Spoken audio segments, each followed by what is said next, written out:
bersyukur. Haleluya. Nyanyikan sama-sama. Lalu temukan kasih yang sejati tiada pernah berubah, hanya di dalam-Mu, Yesus Tuhanku. Kasih yang telah Kau beri lebihi segala yang terbaik dalamku, tak berkesudahan, kekal selamanya. Kini kami bawa hidup kami kepadamu. Bawa kepadamu Oh ya. hidupku sebagai persembahan. Terimalah pujian dari hatiku, hanyalah untukmu.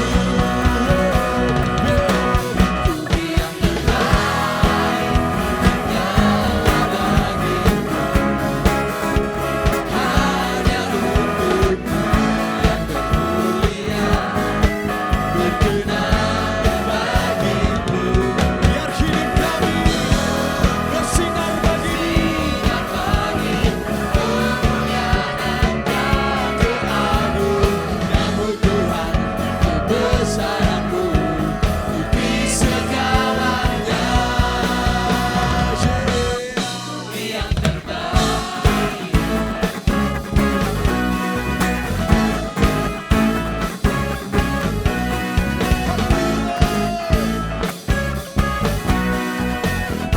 Terima kasih buat kasih-Mu. kasih yang telah Kau beri lebihi segala yang terbaik dalamku, tak berkesudahan, kekal selamanya. Kini ku bawa kepadamu hidupku sebagai persembahan. Come on.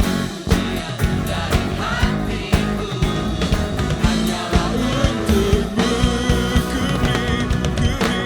Puji yang terbaik hanyalah bagimu, hanya untukmu yang termulia, berkenan bagimu.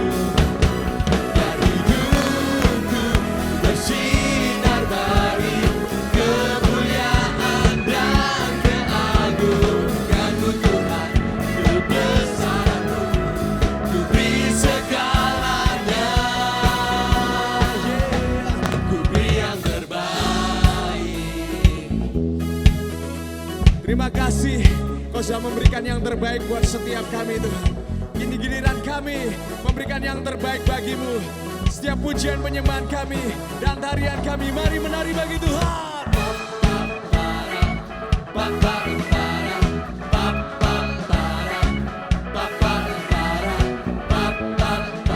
Haleluya. Ku beri yang terbaik. Ku beri yang terbaik hanyalah bagimu, hanya untukmu yang termulia, berkenan bagimu. Biar hidupku bersinar bagi kemuliaan dan keagungan-Mu Tuhan, kebesaran-Mu tutupi segalanya. Ku berikan. Ku beri yang terbaik hanyalah bagimu, hanya untukmu yang termulia,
kebenaranmu adalah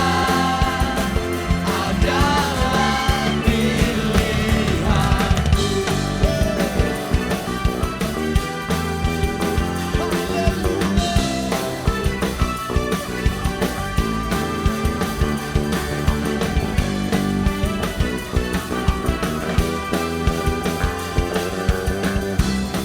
Come, sing with us.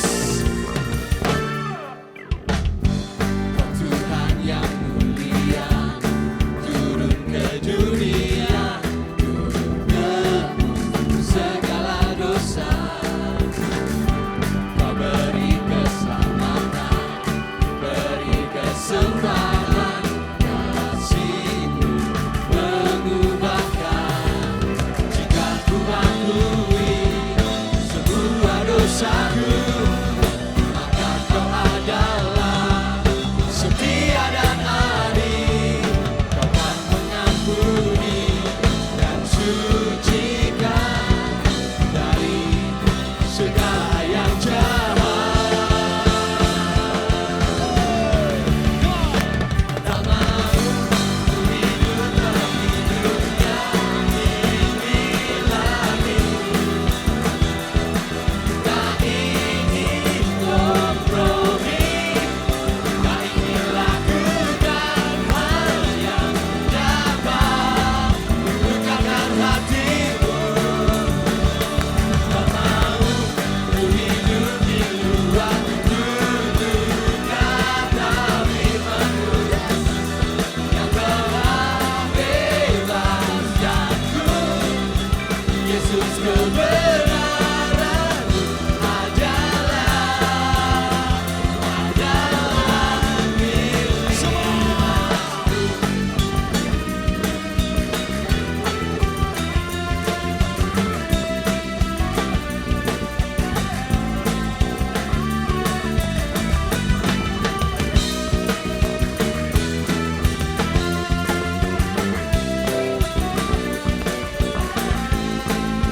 Nyanyikan. Ku hidup bagi dunia ini lagi. Tak ingin kompromi, tak ingin lakukan hal yang dapat lukakan hatimu. Ku hidup di luar tutur kata firman-Mu yang telah bebaskanku. Yesus, kebenaran-Mu adalah tak mau ku hidup di luar tutur kata firman-Mu yang telah bebaskanku. Yesus, kebenaran-Mu adalah pilihanku. Para-pa-pa-para-ra. Para-pa-pa-para-ra.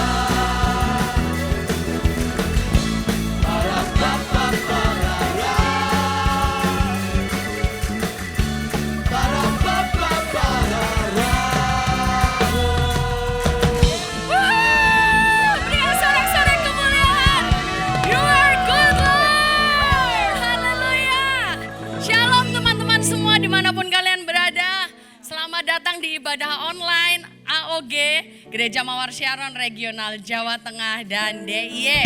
Apa kabarnya kalian semua? Saya percaya kalian pasti luar biasa. Walaupun kalian terpencar ada di ujung negara ini, tapi saya percaya kalian jauh di mata tapi dekat di hati. Nah, saya mau welcome teman-teman yang baru pertama kali ikut ibadah online hari ini. Selamat datang, welcome home buat kalian semua. Senang banget dan kami pengen bisa mengenal kalian lebih dalam lagi. Maka dari itu saya mengundang teman-teman untuk bisa terlibat di dalam kelompok-kelompok kecil yang kami miliki. Ayo join. di dalam Connect Group yang ada, karena kami merindukan kalian juga bertumbuh di dalam pengenalan akan Tuhan lebih lagi. Nah, buat informasi seputar Gereja Mawar Sharon, seputar CG dan seputar Army of God, teman-teman bisa menghubungi kami di dalam nomor WA kami di 08222 30390. Jangan lupa untuk kontak kami ya.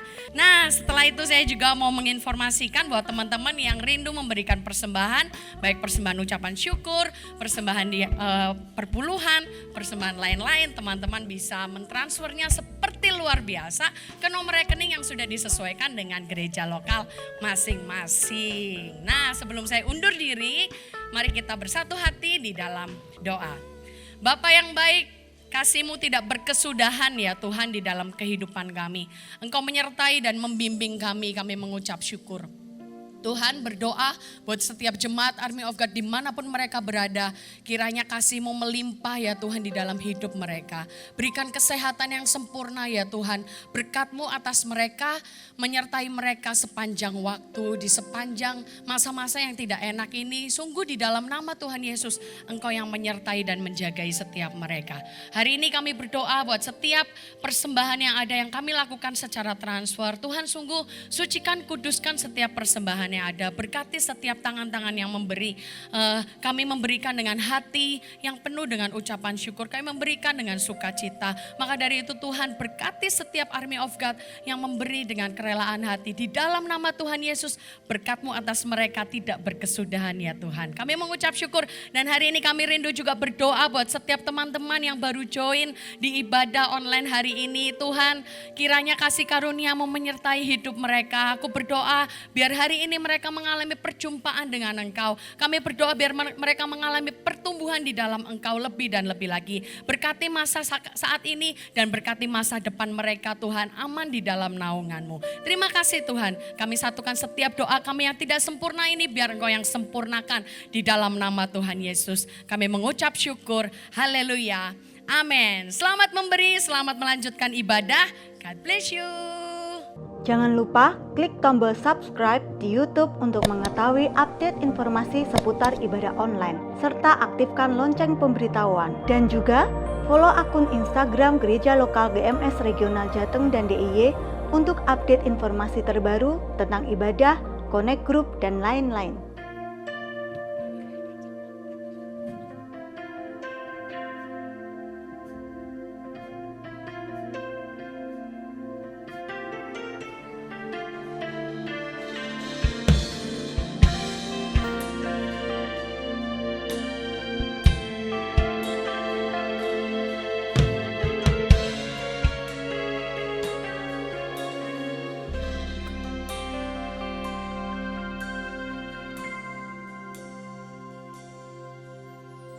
Saat tak ada harapan, Kau datang beriku harapan.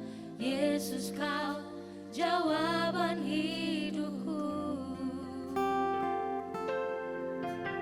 Saat tak ada tujuan, Kau datang, tunjukkan ku jalan, tunjukkan ku jalan.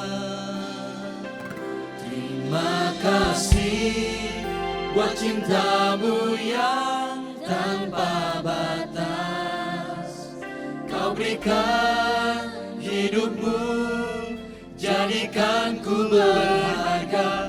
Terima kasih buat cinta-Mu yang tanpa batas. Kau berikan hidup-Mu, jadikan aku indah. Terima kasih.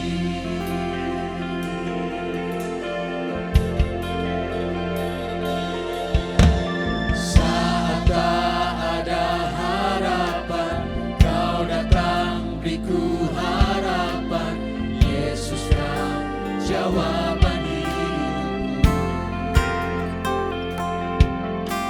Saat tak ada tujuan, Kau datang, tunjukkan ku jalan, tunjukkan ku jalan.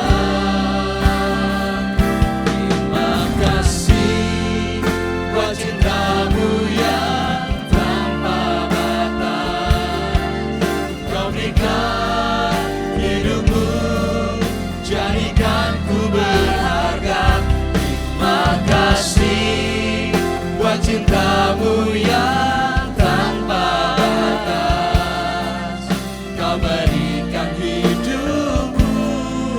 jadikan aku indah.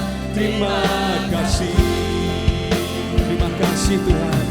Kasih buat cintamu yang tanpa batas. Kau berikan hidupmu, jadikan ku berharga. Terima kasih buat cintamu yang tanpa batas. Kau berikan hidupmu, jadikan aku indah. Terima kasih.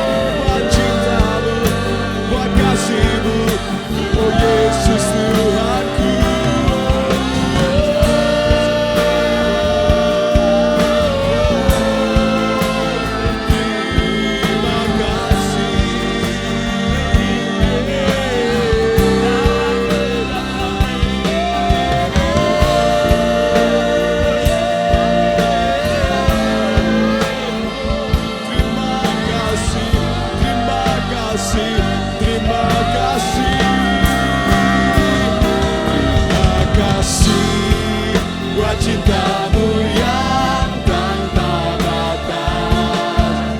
Kau berikan hidupku, jadikan ku berharga. Terima kasih buat cintamu yang tanpa batas. Kau berikan hidupmu, jadikan aku indah. Terima kasih.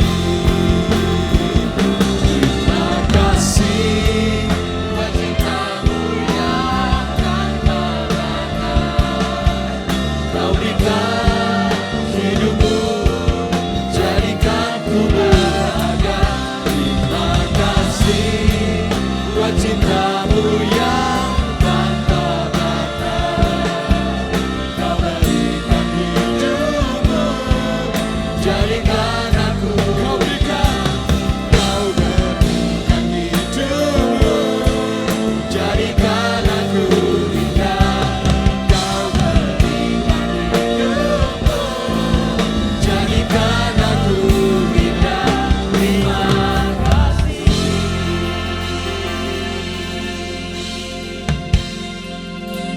Haleluya, Tuhan Yesus, sungguh kami mengucap syukur kepadamu karena Engkau yang memberikan hidupmu bagi kami sehingga kami boleh ada sebagaimana kami ada saat ini. Kami bersyukur karena kasih anugerah-Mu senantiasa cukup bagi kami. Tuhan, Engkau baik, terima kasih. Dan Tuhan Yesus, sebentar kami akan mendengarkan kebenaran firman-Mu. Biar kiranya Engkau mengurapi hamba-Mu ini, bejana tanah liat yang jauh dari sempurna ini ya Tuhan. Biar Kau kuduskan, biar Kau urapi, biar setiap perkataan firman Tuhan yang akan hamba-Mu bagikan akan menjadi benih yang baik. Yang akan ditaburkan di dalam setiap hati kami yang mendengarnya. Dan biar setiap benih firman-Mu itu akan mengubah kehidupan kami. Tuhan, biar Engkau memberkati, Engkau melindungi, Engkau menyertai setiap kami. Kami serahkan pemberitaan firman-Mu pada saat ini ke dalam tangan-Mu. Biar Kau beracara ya Roh Kudus sebebas-bebasnya, sepenuh-penuhnya. Bagi kemuliaan nama Yesus, bagi jemaat-Mu. Terima kasih Bapa. Dalam nama Tuhan Yesus kami berdoa mengucap syukur. Haleluya. Amin. Puji Tuhan Yesus. Shalom teman-teman AOG sekalian dimanapun Anda berada. Puji Tuhan hari ini kita masih bisa mengikuti ibadah secara live streaming. Meskipun untuk bisa ketemu satu sama lain memang sebaiknya tidak dilakukan secara tatap muka. Tapi setidaknya toh ketika kita masih bisa mendengarkan firman Tuhan ini secara online. Kita percaya bahwa firman Tuhan itu berkuasa mengubah kehidupan kita. Dan firman Tuhan itu akan berkuasa juga memperlengkapi kita untuk menjadi pribadi yang makin hari makin serupa dengan Kristus. Amin. Puji Tuhan. Hari ini kita akan belajar tentang membangun karakter yang bertanggung jawab. Kita akan belajar dari seorang tokoh Alkitab yang bernama Onesimus. Nah, untuk teman-teman AOG sekalian, perlu Anda ketahui satu hal. Masa muda adalah masa yang sangat tepat untuk membentuk karakter. Karena apa yang dibangun di masa muda, sekalipun memang prosesnya tidak akan mudah, tapi hasilnya akan bisa dirasakan ketika kita menghadapi masa-masa berikutnya. Kalau kita melihat apa yang ditulis di dalam Alkitab mengenai sosok figur bernama Onesimus ini, kita akan melihat bagaimana sebuah karakter yang bertanggung jawab itu akan mengubah kehidupan yang bukan cuma sekedar berubah, tetapi betul-betul berubah, signifikan berubah. Dan kehidupan yang berubah ini bukan hanya memuliakan nama Tuhan, bukan hanya jadi berkat bagi orang lain, tetapi kita yang punya kehidupan yang berubah ini sendiri pun, kita pun akan merasa wow, amazed, betapa dahsyatnya karya Tuhan di dalam hidup kita. Nah, mari kita lihat di dalam Filemon 1 ayat 4 sampai 21 untuk kita mengenal siapa itu Onesimus. Mari kita lihat. Filemon 1 ayatnya yang keempat sampai dengan 21. Saya akan bacakan. Aku mengucap syukur kepada Allahku. Ini yang berkata adalah Rasul Paulus. Setiap kali aku mengingat engkau dalam doaku.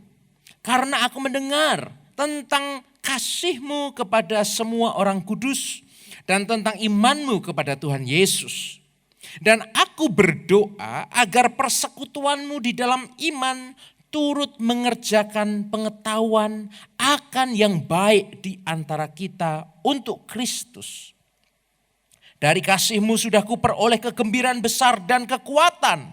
Sebab hati orang-orang kudus telah kau hiburkan saudaraku. Lanjut ayat ke-8. Karena itu sekalipun di dalam Kristus aku mempunyai kebebasan penuh untuk memerintahkan kepadamu apa yang harus engkau lakukan. Tetapi mengingat kasihmu itu lebih baik aku memintanya daripadamu. Aku Paulus yang sudah menjadi tua. Lagi pula sekarang dipenjarakan karena Kristus Yesus. Mengajukan permintaan kepadamu mengenai anakku yang kudapat selagi aku dalam penjara, yakni Onesimus. Dahulu memang dia tidak berguna bagimu, tetapi sekarang sangat berguna, baik bagimu maupun bagiku. Dia kusuruh kembali kepadamu. Dia yaitu buah hatiku. Sebenarnya aku mau menahan dia di sini sebagai gantimu untuk melayani aku selama aku dipenjarakan karena Injil. Tetapi tanpa persetujuanmu aku tidak mau berbuat sesuatu. Supaya yang baik itu jangan engkau lakukan seolah-olah dengan paksa. Melainkan dengan sukarela. Sebab mungkin karena itulah dia dipisahkan sejenak daripadamu. Supaya engkau dapat menerimanya untuk selama-lamanya. Bukan lagi sebagai hamba, melainkan lebih daripada hamba. Yaitu sebagai saudara yang kekasih. Bagiku sudah demikian, apalagi bagimu. Baik secara manusia maupun di dalam Tuhan. Kalau engkau menganggap aku temanmu seiman, terimalah dia seperti aku sendiri. Dan kalau dia sudah merugikan engkau ataupun berhutang kepadamu, tanggungkanlah semuanya itu kepadaku. Aku Paulus menjaminnya dengan tulisan tanganku sendiri. Aku akan membayarnya. Agar jangan kukatakan, tanggungkanlah semuanya itu kepadamu. Karena engkau sendiri berhutang padaku, yaitu dirimu sendiri. Ya saudaraku, semoga engkau berguna bagiku di dalam Tuhan. Hiburkanlah hatiku di dalam Kristus. Dengan percaya kepada ketaatanmu, kutuliskan ini kepadamu. Aku tahu lebih daripada permintaanku ini akan kau lakukan. Nah, teman-teman AOG sekalian, kalau kita selidiki siapa itu Onesimus, ternyata Onesimus adalah budaknya Filemon. Nah, kalau kita tahu di zaman itu budak itu betul-betul berbeda dengan yang kita bisa kenal di masa sekarang. Kalau masa sekarang perbudakan sudah tidak ada. Kita kenalnya apa? ART, asisten rumah tangga. Beda sekali budak dengan ART. Kalau ART masih punya hak-hak yang majikannya atau tuannya atau yang mempekerjakannya itu memperlakukan ART itu. Tapi kalau budak di masa itu tidak demikian. Di masa itu yang namanya budak itu hak hidupnya itu sudah menjadi milik daripada tuannya. Dan kalau kita juga pelajari bahwa budak di masa itu setidaknya ada 3 golongan. Golongan yang pertama adalah budak-budak golongan yang pintar. Karena mereka pintar, mereka tuh bisa bekerja untuk tuannya tuh ekstra. Maksudnya seperti misalkan menjadi pedagang untuk tuannya. Jadi tuannya akan mempercayakan sejumlah modal, lalu budaknya ini akan mengerjakan modal itu untuk berdagang. Untungnya jadi milik siapa? Milik tuannya. Kemudian budak-budak pintar di masa itu juga bisa menjadi dokter. Bisa menjadi apa lagi? Bisa menjadi guru, bisa menjadi accounting, macam-macam. Ketika di masa itu budak-budak yang pintar itu akan mendapatkan kepercayaan yang lebih. Sedangkan budak golongan yang kedua, dia tidak pintar tapi punya tenaga. Nah, budak-budak yang tidak pintar tapi dia punya tenaga ekstra, biasanya akan dipekerjakan di kebun-kebun milik tuannya. Mengerjakan kebun, senjatanya apa ya? Otot, kekuatannya. Ada juga budak golongan yang ketiga. Sudah tua, tidak punya tenaga, dan juga sudah tidak bisa berpikir lagi kalau akan diberi kepercayaan lebih. Maka budak-budak golongan yang ketiga ini akan mendapatkan tugas untuk membasuh kaki daripada tamu-tamu yang berkunjung ke rumah tuannya. Nah, kalau kita melihat daripada kisah di Filemon 1 ini tentang Onesimus, sangat bisa jadi Onesimus ini termasuk budak golongan yang pertama. Dia adalah seorang budak yang pintar. Dan karena dia budak yang pintar, maka Filemon sebagai tuannya memberikan kepercayaan kepada si Onesimus ini. Ketika Onesimus diberi kepercayaan, memang tidak dituliskan secara literal di Alkitab kita, tetapi dari referensi-referensi yang mempelajari kisah-kisah yang terjadi di Filemon 1 ini, sangat bisa jadi bahwa Onesimus ketika diberi kepercayaan modal oleh Filemon untuk berdagang, justru Onesimus pakai kesempatan itu untuk dia melarikan diri dari Filemon. Membawa modal daripada si Filemon itu. Itulah kenapa Paulus sampai sempat menulis tadi di ayat ke-18. Dan kalau dia yaitu Onesimus sudah merugikan engkau ini Filemon, ataupun berhutang padamu, tanggungkanlah semuanya itu kepadaku. Karena memang sangat bisa jadi Onesimus melarikan diri beserta dengan harta milik Filemon tuannya. Kalau kita lihat bahwa di dalam masa perbudakan di sana, orang yang sudah melakukan tindakan seperti Onesimus ini di statusnya sebagai budak, kalau sampai dia ketangkap, maka tuannya itu berhak untuk menghukum si budak sampai dengan membunuh budak itu. Itu hak daripada tuannya di peraturan perbudakan masa itu. Nah, tapi ternyata ketika si Onesimus melarikan diri, entah bagaimana ceritanya, dia bisa ketemu dengan Paulus. Kalau dilihat dari kejadian Paulus dipenjarakan, kemungkinan besar waktu itu Paulus sedang dipenjara di Roma. Dan ketika berjumpa dengan Paulus, entah apa yang secara detail terjadi di antara mereka, intinya adalah si Onesimus ini akhirnya bertobat. Dia dimuridkan oleh Paulus dan ketika dia dimuridkan, dia mengalami perubahan demi perubahan hidup. Nah, mari kita lihat apa yang terjadi kepada Onesimus setelahnya. Di dalam Kolose 4 ayat 7-9. Kolose 4 ayat 7-9. Ini juga surat yang ditulis oleh Rasul Paulus kepada jemaat di Kolose. Saya bacakan untuk kita Kolose 4 ayat 7-9. semua hal ihwalku akan diberitahukan kepada kamu oleh Tikhikus, saudara kita yang kekasih, hamba yang setia dan kawan pelayan dalam Tuhan. Ia kusuruh kepadamu dengan maksud supaya kamu tahu akan hal ihwal kami dan supaya ia menghibur hatimu. Ia kusuruh bersama-sama dengan Onesimus, saudara kita yang setia dan yang kekasih, seorang dari antaramu. Mereka akan memberitahukan kepadamu segala sesuatu yang terjadi di sini. Nah, kalau kita lihat di dalam Kolose 4 ayat 7-9 ada dua tokoh. Yang disebut yang satu adalah Tikhikus, yang satu adalah Onesimus. Siapa itu Tikhikus? Tikhikus adalah pelayan yang setia. Dia adalah rekan hamba Tuhan daripada Rasul Paulus. Dan Tikhikus juga adalah seorang utusan Injil, dia seorang penginjil.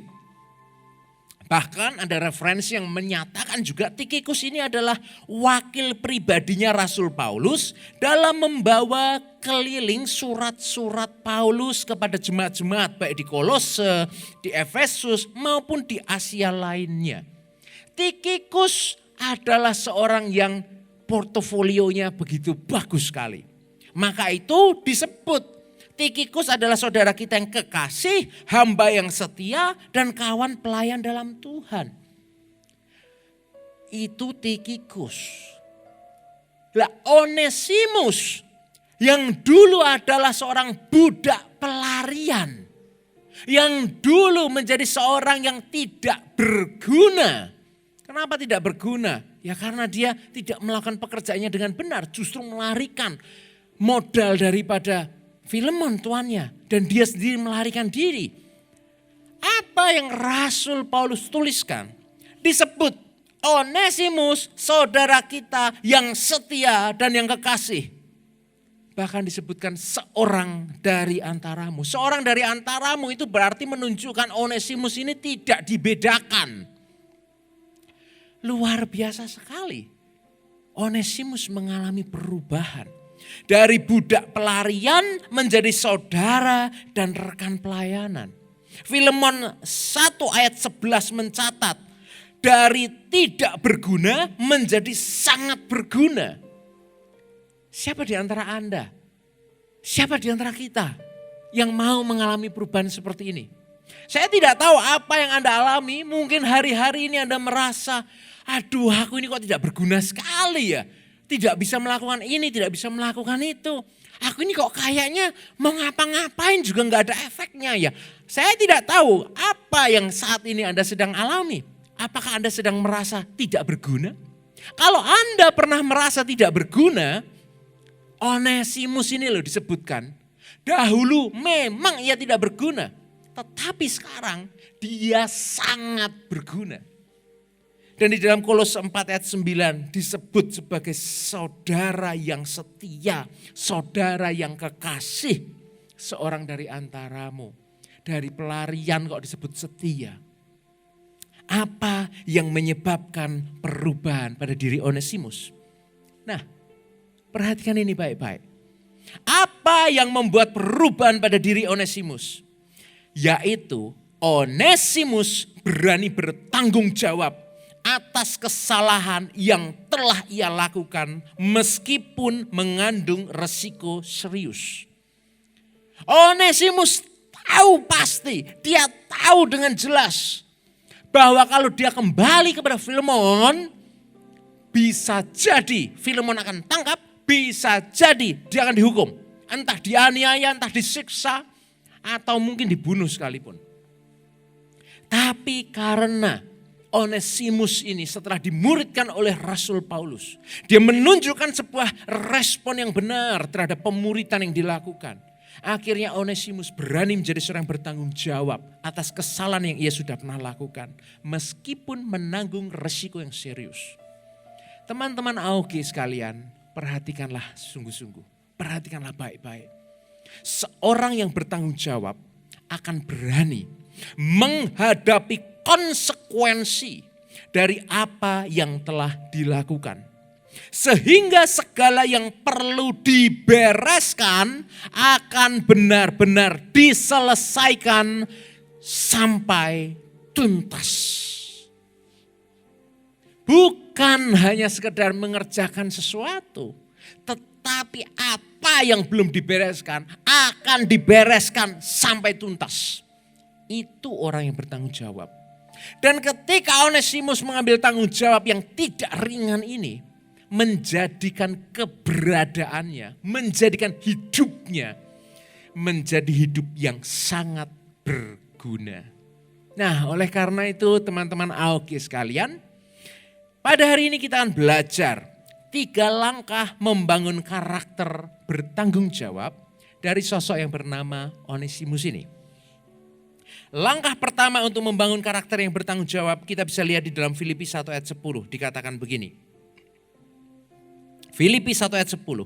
Mengajukan permintaan kepadamu mengenai anakku yang kudapat selagi aku dalam penjara, yakni Onesimus.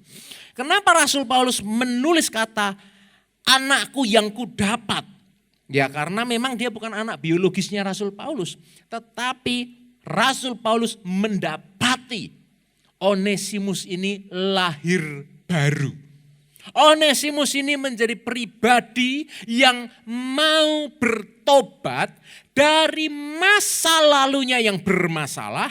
Dia mau bertobat dari tingkah lakunya yang salah. Inilah yang menjadikan Onesimus disebut oleh Rasul Paulus sebagai anakku yang kudapat. Pernyataan ini sama sekali bukan pernyataan yang biasa.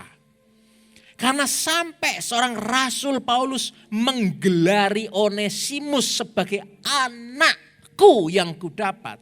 Ini menunjukkan bahwa Onesimus sungguh-sungguh mengalami pertobatan. Oleh karena itu langkah pertama membangun karakter bertanggung jawab ialah bertobat dari masa lalu dan kebiasaan yang salah. Pertanyaannya, bagaimana caranya kita bisa bertobat dari yang salah? Yang pertama yang kita harus lakukan untuk kita bisa bertobat dari yang salah ialah sadari dulu apa yang salah. Kalau kita tidak menyadari ada yang salah, ya kita tidak akan bertobat daripada hal tersebut. Onesimus kalau dia tidak menyadari bahwa melarikan harta tuannya dan dia sendiri melarikan diri. Kalau dia tidak menyadari itu salah, ya dia tidak akan bertobat. Tetapi karena Onesimus akhirnya dia menyadari, iya ya aku salah. Aku ini melarikan diri dari tuanku. Aku ini melarikan harta milik tuanku. Ketika dia sadar itu salah, langkah kedua, dia mengakui apa yang salah sebagai salah. Ini penting. Karena manusia zaman now seringkali sadar tidak itu salah. Salah. Diakui tidak sebagai salah. Tidak. Walah ini repot. Banyak orang, kalau Anda ingat ya, ada iklan di televisi dulu. Katakan tidak pada korupsi. Wah, artinya apa? Tahu korupsi itu salah. Tetapi orang-orang yang iklan seperti itu kok ya justru yang ketangkep korupsi. Bagaimana coba? Karena menyadari itu salah tetapi tidak mengakuinya sebagai salah. Atau mungkin sudah diakui sebagai salah tapi lupa yang ketiga. Yang ketiga ialah tinggalkan apa yang salah. Tidak cukup menyadari apa yang salah. Perlu setelah sadar apa yang salah, akui salah itu sebagai salah. Lalu kalau sudah diakui salah sebagai salah, tinggalkan apa yang salah. Apakah cukup sampai meninggalkan apa yang salah? Ternyata tidak cukup. Ada yang keempat yang kita harus lakukan. Yaitu lakukan apa yang benar. Tidak melakukan dosa itu baik. Tidak melakukan dosa itu benar.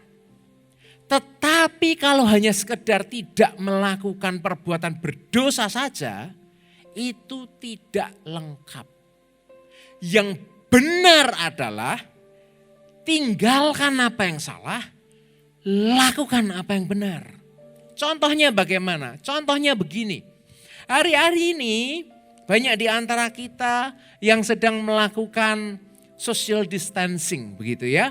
Physical distancing. Akhirnya banyak di antara kita yang ada di dalam rumah, kadang mager gitu ya, malas gerak. Kadang tidak tahu mau ngapain. Nah, kalau Anda hanya menggunakan waktu-waktu kosong Anda, waktu-waktu luang Anda hanya sekedar untuk mager sepanjang hari, besoknya masih di rumah nggak ngapa-ngapain, mager terus. Kalau Anda tidak sadari bahwa sekedar mager, malas gerak, kalau Anda tidak sadari itu salah, Anda tidak akan berubah, Anda tidak akan merasa perlu bertobat daripada hal itu. Padahal tahukah Anda, ketika kita ada di dalam keadaan, ada di rumah tidak harus ngapa-ngapain, itu tuh adalah kesempatan yang baik untuk kita bisa banyak baca buku untuk pengembangan diri. Itu jadi kesempatan yang baik. Kalau ada tugas-tugas kuliah yang belum Anda selesaikan, Anda bisa kerjakan dari rumah. Anda bisa berolahraga ketika Anda ada di rumah daripada mager, tidak jelas. Bangun tidur, matiin alarm, habis itu doa sebentar, habis doa ngapain? Tidur lagi, habis tidur bangun, ngapain kok bangun lagi? Lapar, makan, habis makan ngapain? Tidur lagi, habis tidur ngapain? Bangun lagi, makan lagi, tidur lagi, nggak ngapa-ngapain, malas gerak. Kalau Anda tidak sadari itu salah, Anda tidak akan bertobat daripada hal itu. Tapi kalau Anda sadari itu salah, itu akan membuat Anda berpikir, oh kalau hanya sekedar mager, tidak ngapa-ngapain itu salah, berarti saya harus ngapain? Nah, mulai hati dan pikiran Anda terbuka. Iya ya, saya kan bisa bantu mama ya. Saya bisa bantu bersih-bersih rumah. Saya bisa bantu cuci-cuci piring. Saya bisa lakukan ini dan itu. Oh iya, saya punya teman yang sudah lama tidak pernah saya hubungi. Bagaimana kabarnya? Mulai dihubungi. Itu contoh pertama dari kebiasaan salah yang kita harus bertobat. Lalu selanjutnya, bertobat dari masa lalu dan kebiasaan yang salah. Contohnya, menunda-nunda mengerjakan tugas. Nah ini dia. Bukan hanya Anda yang saat ini masih kuliah. Saya pun ini kuliah lagi. Ketika saya kuliah lagi, saya juga dapat tugas-tugas kuliah sama seperti Anda juga. Kalau sudah bikin paper ya, minimal pustakanya yang berbahasa asing itu 5-8. Waduh, penulisannya harus begini begitu. Minimal sekian lembar. Nanti formatnya harus ada bab ini, bab itu, bab ini, bab itu. Topiknya harus begini, harus begitu. Mengerjakan tugas, memang kalau untuk daging kita itu nyebelin sekali. Apalagi kalau Anda bukan tipikal orang yang suka hal-hal akademis ya. Kuliah tapi tidak suka hal-hal akademis, harus bikin tugas. Itu kadang rasanya tuh aduh, nggak enak gitu ya. Terus kondisi pas baru ada di rumah nggak ngapa-ngapain. Udahlah tugasnya nanti, besok ya masih bisa kok. Besok lusa ya masih bisa kok. Ya ini kan juga aku ada di rumah liburan sampai 2 bulan ke depan. Nantilah kurang seminggu baru tak kerjakan. Jangan seperti itu. Kalau engkau tidak sadari menunda-nunda tugas itu adalah tindakan yang salah. Engkau akan terus lakukan. Tapi ketika kau sadari itu salah, engkau akan tinggalkan hal itu, maka engkau akan mulai mengerjakannya. Lalu apalagi? Berbuat curang ketika ujian atau berbuat curang ketika mengerjakan tugas. Nah, begitu ada bikin paper, ini dosennya mungkin juga paling tidak akan ngecek satu persatu. Ya sudahlah, copy dari punya teman, kemudian paste, copy, paste, copy, paste, plagiarisme. Dulu waktu saya jadi asisten dosen, kalau saya tahu ada mahasiswa yang melakukan plagiarisme, itu saya langsung kasih nilai 0. Maaf ya, mungkin Anda bilang saya kejam. Tapi itu bentuk pendisiplinan. Karena kalau tidak seperti itu, ya bagaimana anak muda akan menjadi orang-orang yang bertanggung jawab. Apalagi kita perlu bertobat dari masa lalu kebiasaan salah. Contoh, memboroskan sumber daya. Mungkin hari ini kau ada dalam keluarga yang berkecukupan. Mungkin orang tuamu bisa memberikan ini dan itu kepadamu. Kalau engkau tidak sadar bahwa segala sumber daya itu datangnya dari Tuhan, meskipun lewat orang tuamu atau lewat apapun juga, mungkin kau berkata, loh aku ini kan dikasih. Aku dikasih, ya itu milikku. Mau aku pakai buat apa ya suka-suka aku. Salah. Karena apa? Karena engkau harus ingat, semua yang ada padamu sekalipun secara sah itu milikmu, tapi kau harus ingat, bahkan hidupmu adalah milik Tuhan. Kalau hidupmu ialah milik Tuhan, maka apa yang ada padamu itu juga milik Tuhan. Jadi engkau tidak boleh berkata, suka-sukaku mau aku pakai untuk apa. Tidak boleh. Kau harus mulai berpikir bagaimana setiap sumber daya, keuangan barangkali atau apa yang dipercayakan dalam hidupmu, engkau pun bisa gunakan dengan benar. Oleh karena itu, ingatlah, untuk kita bisa bertobat, kita harus menyadari dulu apa yang salah. Kita harus mengakui salah itu ya salah. Kalau kita sudah akui salah sebagai salah, tinggalkan yang salah. Kalau sudah tinggalkan yang salah, lakukan yang benar. Perhatikan, tanpa karakter yang bertanggung jawab, tidak akan ada kepercayaan yang dapat dikerjakan dengan baik dan benar sampai tuntas. Saya ulangi lagi, tanpa karakter yang bertanggung jawab, tidak akan ada kepercayaan yang dapat dikerjakan dengan baik dan benar sampai tuntas. Sekarang mungkin kau dapat kepercayaan untuk bisa kuliah, untuk bisa sekolah. Sekarang kau mungkin masih bisa dapat kepercayaan untuk bisa menjadi leader mungkin di penggembalaan. Atau mungkin kau dapat kepercayaan untuk bisa melayani di gereja. Tapi kalau engkau tidak punya karakter yang bertanggung jawab, kepercayaan itu tidak mungkin akan bisa dikerjakan dengan baik, dengan benar sampai tuntas. Kalau sudah begitu, siapa yang rugi? Engkau sendiri rugi. Karaktermu tidak bisa terbentuk sebagai karakter yang bertanggung jawab. Siapa lagi yang rugi? Orang lain rugi. Orang tua yang sudah memberikan kepercayaan pun rugi. Teman-temanmu bisa jadi ikut dirugikan. Dan yang pasti kehidupan anak Tuhan yang begitu, yang merugikan kanan kiri, tidak mungkin bisa memuliakan nama Tuhan. Jadi yang pertama, langkah membangun karakter bertanggung jawab yang pertama ialah bertobat dari masa lalu dan kebiasaan yang salah. Lalu yang kedua, langkah membangun karakter bertanggung jawab yang kedua ialah ambil bagian untuk menjadi berguna.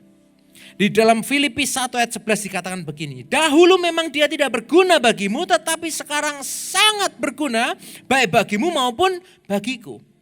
Ambil bagian untuk menjadi berguna. Karena begini, mau sebesar apapun potensi yang ada pada dirimu, mau secerdas dan sepintar apapun engkau, mau skillful apapun dirimu, kalau engkau tidak mau ambil bagian untuk dapat menjadi berguna, semua potensi itu sia-sia.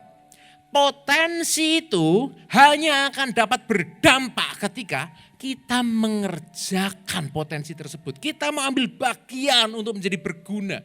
Orang yang mau ambil bagian untuk menjadi berguna, di situ loh, potensi yang Tuhan sudah taruh dalam dirinya, itu akan dapat dieksplor, itu akan dapat dimunculkan, itu akan dapat diasah. Sehingga potensi berubah, tidak sekedar potensi, tetapi menjadi dampak.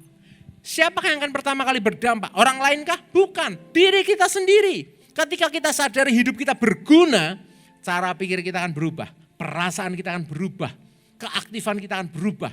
Orang yang menyadari dirinya berguna, itu akan menjadi orang yang suka melakukan ini dan itu. Sehingga nama Tuhan dimuliakan, orang lain diberkati, dirinya sendiri terus berkembang. Nah,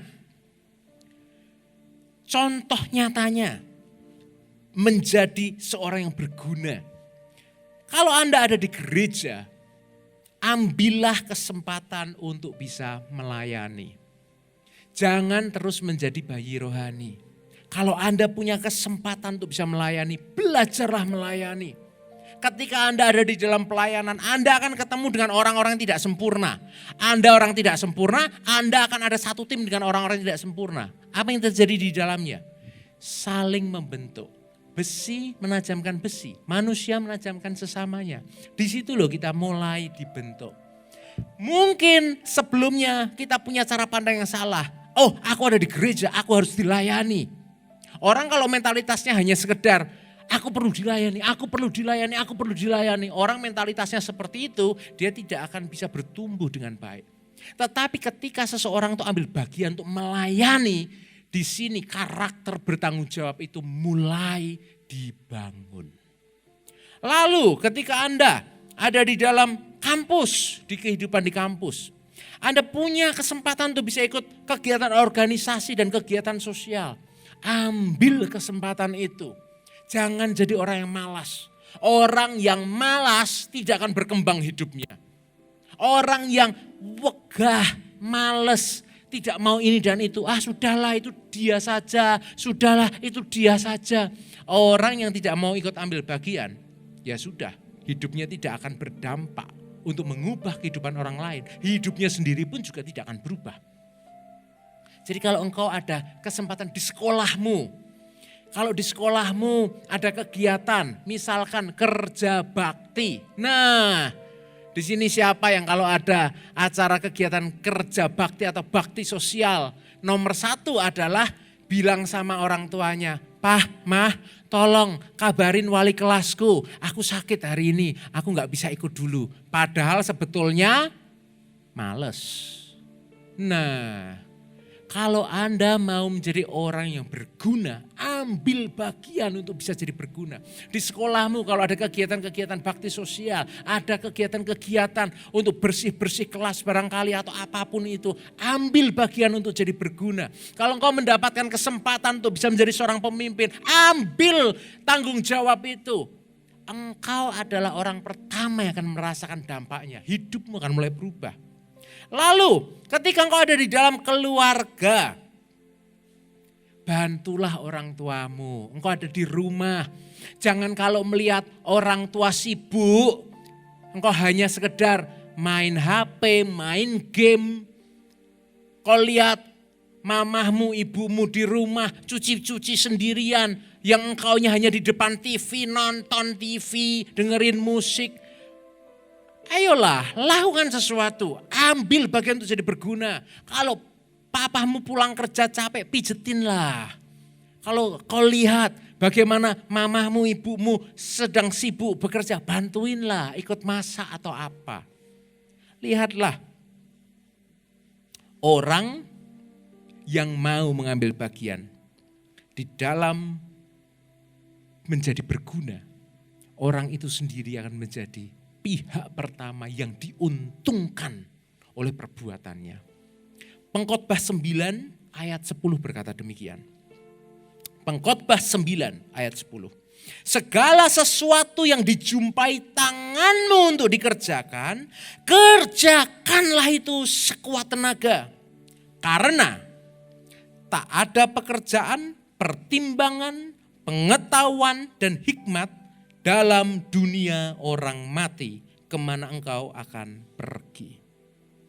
Segala sesuatu ada batasnya. Usia kita ada batasnya. Jangan kau pikir, aku masih muda, umurku masih panjang. Nanti dulu. Tidak ada satupun di antara kita yang tahu kesempatan itu akan sampai kapan. Oleh karena itu, jangan jadi orang yang malas. Ambil bagian untuk berguna. Kerjakan apa yang bisa kau kerjakan. Diperlukan ketekunan dan tekad yang kuat untuk membangun karakter yang bertanggung jawab. Ya, itu adalah fakta. Diperlukan ketekunan, diperlukan tekad yang kuat untuk membangun karakter yang bertanggung jawab. Karena kenyataannya daging kita itu, tubuh jasmani kita itu suka dengan kenyamanan. Suka nyaman. Tidak suka bersusah payah. Itu adalah nature-nya tubuh daging kita yang berdosa. Sukanya nyaman, aman. Ya, kalau makan sukanya pokoknya yang enak. Tidur sukanya yang panjang. Kalau disuruh untuk bersusah payah, berusaha, rajin mengerjakan ini dan itu, rasanya males. Itulah kenapa diperlukan ketekunan, itulah kenapa diperlukan tekad yang kuat. Sehingga karakter bertanggung jawab itu akan bisa dibangun dengan benar, itu bisa dibangun secara konsisten. Dan setiap upaya kita, setiap ketekunan kita, setiap usaha kita untuk membangun karakter yang bertanggung jawab tidak akan sia-sia. Kalau karakter bertanggung jawab itu sudah terbangun di dalam dirimu sejak masa mudamu. Lihat. Ke depan ketika kau memasuki dunia kerja, orang-orang akan melihat, wih yang ini beda, ini bertanggung jawab. Engkau akan diberikan kepercayaan lebih besar. Engkau akan punya berbagai macam pengalaman-pengalaman yang orang-orang malas tidak akan pernah miliki.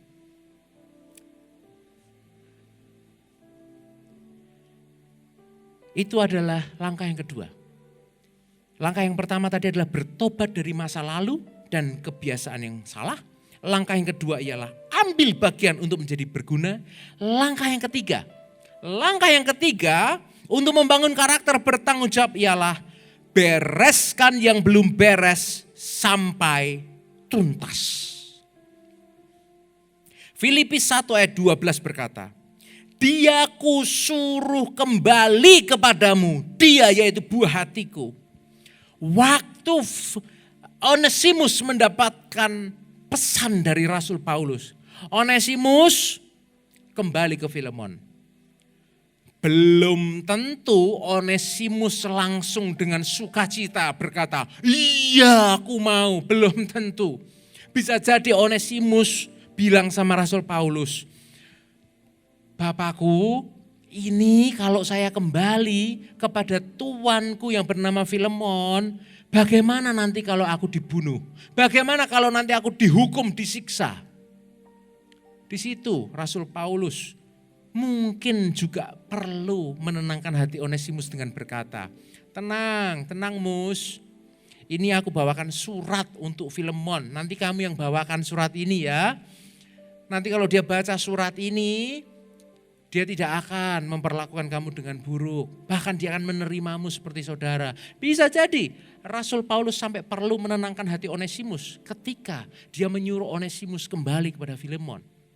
Tentu tidak mudah menghadapi sebuah resiko. Begitu juga dengan hidup kita. Untuk kita membereskan yang belum beres sampai tuntas. Bisa jadi itu tidak enak buat daging kita. Bisa jadi itu membuat kita merasa tidak aman. Bisa jadi itu membuat kita merasa tidak nyaman. Bisa jadi itu semua membuat kita merasa, aduh sudahlah gak usah lah ya. Aduh nanti kalau begini bagaimana, kalau begitu bagaimana. Jangan menyerah.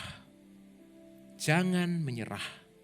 Tetap bereskan yang belum beres sampai tuntas. Contoh, kalau kau saat ini sebagai orang yang kuliah, masih ada tugas-tugas yang kau harus kerjakan. Kerjakan, bereskan. Jangan sampai suatu kali engkau gagal wisuda karena ada tugas yang kau tidak selesaikan dengan baik.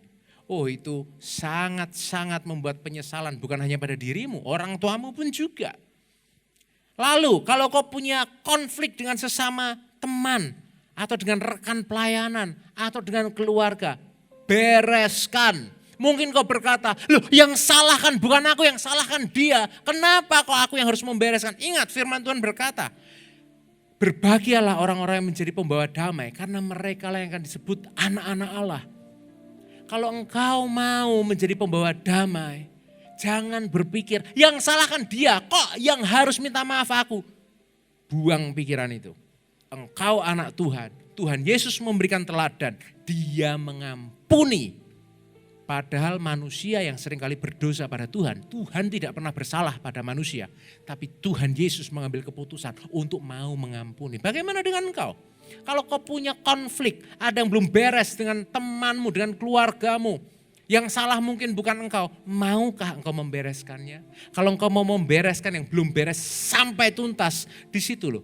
Karakter bertanggung jawab itu makin dibangun dalam hidupmu. Lalu selanjutnya, bayar hutang yang belum terbayar lunas. Jangan pernah kau berpikir, cuman tinggal sedikit kok, paling dia juga enggak apa-apa. Ini bukan soal apa-apa atau tidak apa-apa. Kalau engkau punya hutang, kau harus bayar sampai lunas. Ini bukan soal nominal. Kalau yang menghutangkan lalu berkata, ya sudah tidak usah. Itu lain cerita.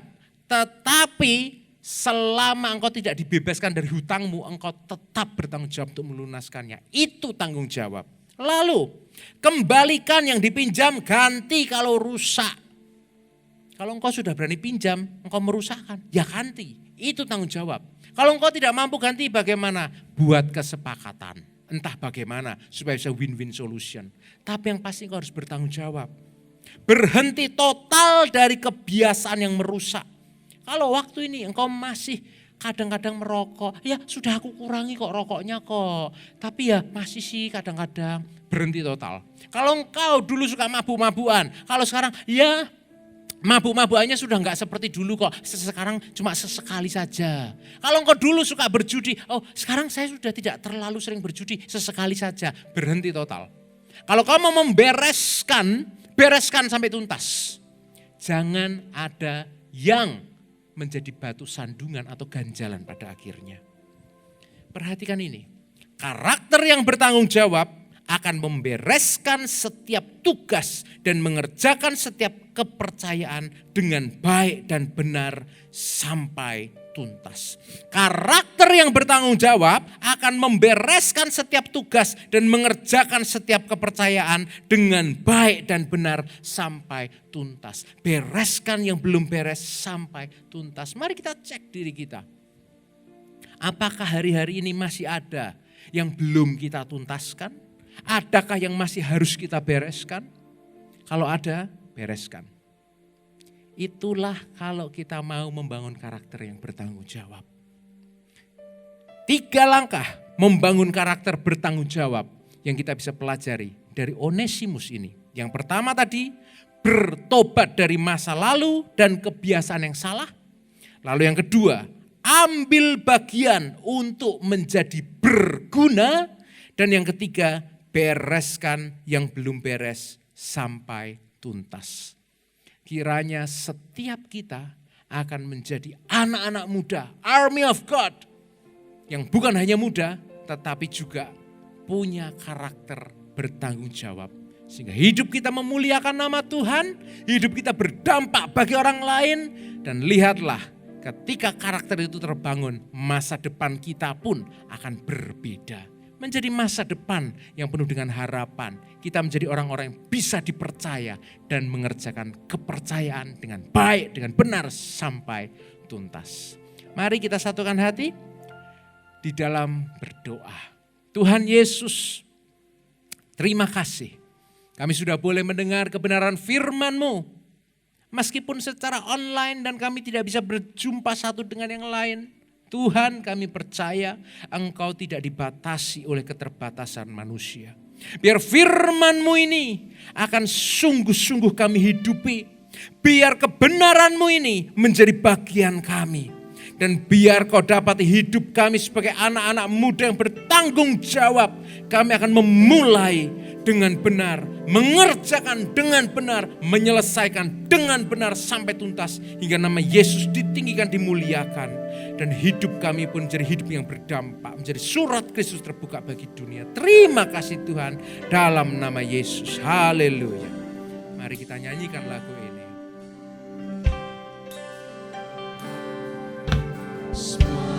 Karena anugerah-Mu hari ini ada.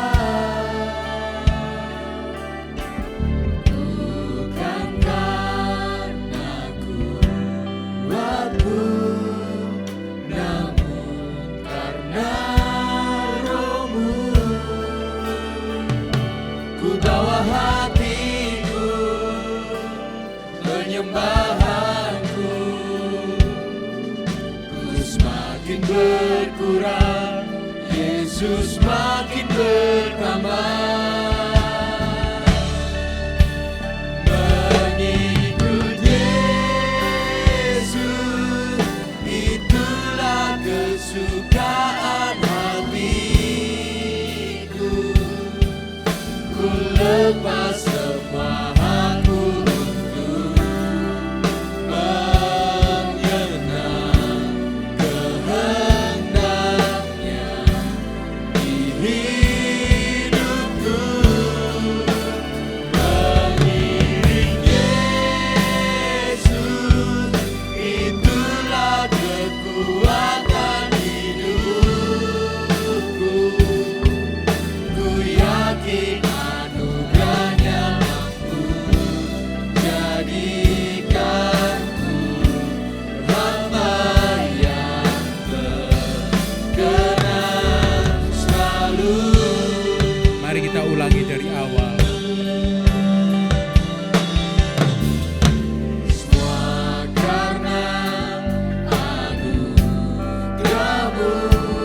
bagi setiap kita, Army of God, Engkau yang ingin menyatakan bahwa Engkau mau bertobat dari segala masa lalu dan kebiasaan yang salah. Engkau yang berkata, Engkau mau mengambil bagian untuk menjadi berguna dimanapun Engkau berada. Engkau yang mau membereskan yang belum beres sampai tuntas, meskipun mungkin itu tidak mudah bagimu. Tapi kalau Engkau mau, taruh tangan kirimu di dada dan angkat tangan kananmu dimanapun Engkau berada saat ini. Dan kita akan berdoa bersama-sama. Di dalam nama Tuhan Yesus Kristus, Tuhan, Engkau melihat setiap tangan-tangan anakmu ini Tuhan, yang menaruh tangan kirinya di dada dan yang mengangkat tangan kanannya. Sebagai sebuah pernyataan bahwa anak-anakmu ini mau bertobat dari segala yang salah. Anak-anakmu ini mau mengambil bagian untuk menjadi berguna. Anak-anakmu ini mau Tuhan untuk membereskan segala sesuatu yang perlu dibereskan sampai tuntas. Tuhan, kiranya Roh Kudus-Mu yang akan memampukan, yang akan menuntun, yang akan menguatkan. Sehingga karakter yang bertanggung jawab itu akan bisa dibangun di atas kehidupan anak-anak-Mu ini. Tuhan, biar Kau pakai Army of God, anak-anak-Mu ini Tuhan jadi dampak memuliakan nama Tuhan Yesus. Berguna bagi banyak orang, jadi berkat dan hidup mereka pun diubahkan. Mengubahkan masa depan mereka cerah, penuh harapan. Terima kasih Tuhan, terima kasih Engkau Allah yang sanggup menolong kami di dalam setiap keterbatasan. Kami terima anugerah-Mu di dalam nama Tuhan Yesus Kristus. Haleluya. Haleluya. Ikut Yesus, itulah kesukaan hatiku. Ku lepas semua aku untuk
Kami percaya Tuhan anugerah-Mu yang memberikan kepada kami berkat yang terbaik. Anugerah-Mu yang melayakkan kami. Anugerah-Mu yang memerdekakan kami.